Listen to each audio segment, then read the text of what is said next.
Nagaan isiniif haa ta'uu hordoftootaan boo YouTube akkam jirtu fayyaa keessanii jirtu nagaa keessanii baga jiraattan isiniin jedha.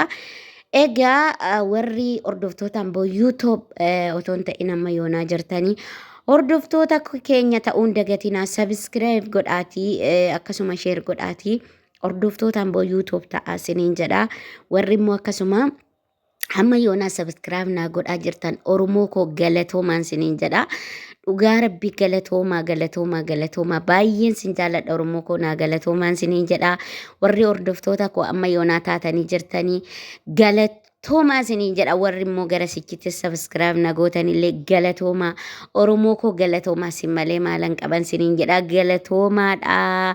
Ammallee like naa godhaa video ko like naa godhaadha subscribe naa godhaa siniin jedha. Warri utoo subscribe hin godhin video ko laalaa jirtanillee subscribe naa godhaa Oromoo ko sin malee maalan qaba Oromoo akkasin siniin jedha. Kanattaan suudhaanii maalluu fiddee dhufte har'aa jechuun keessaniin oolu wanti sinii fidee dhufe Abiraamin sinii fidee dhufe jechuudha har'a. Egaa Abiraamii maal jechaa jira hojjettanii hordoftootaan boo YouTube. Egaa har'aan kana warqee intala warqee jedhamtu gantala humnaan dhiira butaa jirtu kana egaa Abiraamii egaa hordoftoota kiyyaa egaa wanta safuutillee kun jechuudha wanta baay'ee fokkisaadha. Isaanuu gaa sooshaal miidiyaarra oolfatanii jiru waan ta'eef irraa dubbachuun keenya immoo dirqama. Ani immoo tokkoon viidiyoo isaanii jala bu'ee sinii qabee sinii fiduun koo dirqama waan ta'eef egaa hordoftoota kiyyaa irra immoo akka qaamni koo hin dalagne na gootee dubartoota koo bira dhaqeetanii qaamni koo dalaguu didee akkanatti akka qaamni koo hin dalagne na gootee jedheeni jechuudha warqeedhaanii Abiraamii. Jennaan ishiin immoo qorichi kee hin hojjetu naan hin jennee. Qorichi kee hin hojjetu naan hin jennee. Akkamitti immoo qaamni kee dalaguu dadhabaa. Qorichi kee hin hojjetu naan jettee jirta jetteen jechuudha. Jennaan inni immoo akkanatti ani haadha manaa kootti hin dabalamuu dadhabee wardaatti hin dabalamuu dadhabee qaama kiyya laashessitee na adochitee jirta jedhee jechuudha hordoftoota kiyya. Egaa mahiyyitallee naan hin jedhinaati yeroo tokko hin dhiibna hoo jedhanillee waan nama hin dhiibne hedduutu jira Oromoo. Kanaaf baay'uma tokko wanta nama ajaa'ibu waan hedduu jira. Kanaaf egaa kuni silaa dubbatamuu iyyuu hin qabu. Akkanatti dubbatamuu iyyuu hin qabu jechuudha. Maaliif biyya seerri jiru biyya mootummaan jiru tokko keessatti mootummaatti namni tokko yookaan mana seeraa dhaqee nama kana himachuu qaba. Viidiyoo ishiin hojjette viidiyootu jira waan ta'eef hordoftoota kiyyaa ishiin ifaan ifatti baaftee gilxiitti baaftee hojjette jechuudha. Warqeen kuni gilxiitti baaftee ifaan ifatti hojjette jechuudha. Maaliif viidiyoo ishiitu jira gilxiitti hojjette waan ta'eef viidiyoo kanallee seera fuulduratti dhaqanii argisiisanii jennaan mucayyoon kun keessaallee hin baatu jechuudha. Akka seerarra jirutti keessaa hin baatu jechuudha itti gaafatamti.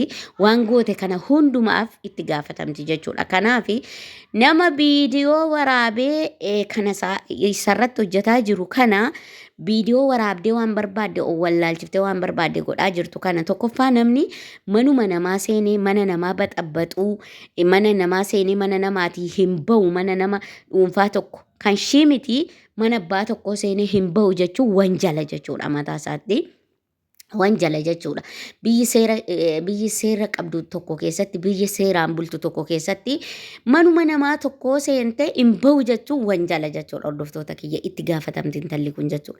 Kanaaf amma ammallee inni intala maammaxaa jira jechuudha. Hordoftoota kiyya intala maammaxaa jira. Bakka inni bakka baay'uma kadhataa jira jechuudha. Ishiin immoo ani sittin goone jettiin jechuudha. Ani akkana sin goone jettiin. Inni immoo qaama kiyya laashessitee maallatti gootee maalidha wantatti natti gootee jedhaan jechuudha hordoftoota kiyya. Waan nama ajaa'ibu ishiin immoo qorichi kee hin dalagu naan hin jenne. Qorichi kee hin dalagu naan hin jenne jettiin jechuudha. Qorichi kee hin dalagu naan hin jenne. Qorichi koo kunoo dalage ka. Qorichi hin dalagu naan jette miti kunoo qorichi koo dalagee jennaan sirratti godhe. Qorichi koo dalagee ragaa jettiin jechuudha.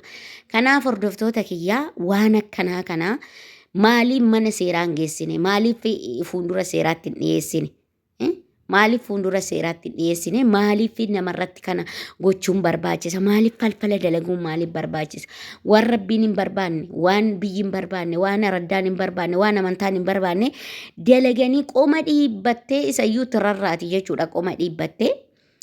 Baay'uma tokko hordoftoota kiyya biyya keenya sana keessatti baay'uma tokko wanti kun duratti dhoksaadhaan hojjetamaa ture natti fakkaata.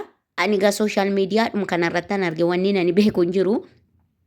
Sooshaal miidiyaa kanarratti gaa wanni arginu waan hedduu waan qafaa fi waan hedduu nu qaffafu jechuudha. Yeroo baay'ee waan nama qaffafu jechuudha wanta argaa jirru kunoo dhagaa itti fuuti jechuudha. Dhagaadhaan sammuu adda baasuudha. Dhagaa itti fuutee akka malee doorsiftee akka malee godhaa jirti jechuudha. Sila akka xiqqoo godhaan jirtu jechuudha. Akka malee godhaa jirti intalli jechuudha. Intalli baay'uma jechuudha. Baay'uma dadhabsiiftuudha jechuudha hordoftoota kiyya. Kanaafi nama akkanaa kana maaltu likkii galcha yoo jettanii seera jechuudha nama akkanaa kana. Nama akkanatti nama wanni jedhu kana seera jechuudha kan likkii galchu. Kanaafi maaliif mana seeraatti hin dhiyeessine maaliif harka seeraatti hin dhiyeessine harki seerri muree muramaan fayyaa caala jette Oromooni. Kanaafi maaliif seeratti hin dhiyeessine isiniin jedha hordoftoota kiyya. Akkasuma viidiyoon kun viidiyoo kana sirriitti hanga dhumaatti ilaalaan isiniin jedha. Kuno akkanatti kana irratti dalagaa jirti jechuudha hordoftoota kiyyaa. Subscribe gochuun dagatinaa warri immoo subscribe gootan like gochuun dagatinaa hordoftootaan boo YouTube'n isiniin jedha. Baay'een sin kabaja baay'een sin jaaladha hordoftoota kiyyaa. Baay'ee tokkoon sin jaaladha.